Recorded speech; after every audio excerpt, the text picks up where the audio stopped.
Hindi man ako yung taong tipo mo, pero gusto ko lang sabihin sa'yo na nandito lang ako kapag kailangan mo. Nandito lang ako kahit na iba yung mahal mo.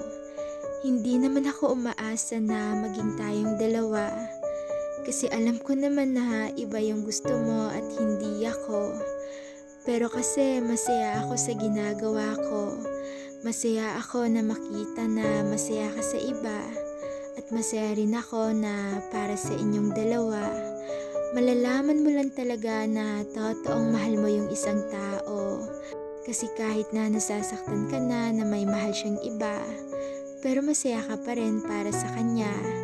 Kasi yung kasiyahan mo na makita na yung taong mahal mo ay masaya. Kaya sa mga taong hindi pinili ng taong mahal nila, pero hindi pa rin nagtanim ng galit at masaya sa happiness ng taong mahal nila, nakaka-proud kayo. Kasi kahit masakit, pero pilit niyong pinapakita na okay lang kayo, na kaya niyo lang, na kahit sa loob-loob, sobra na kayong nasasaktan. Nakakabilib kayo kasi handa niyong palayain yung taong mahal niyo, basta masaya lang sila sa piling ng iba. Kaya proud ako sa'yo, sobra.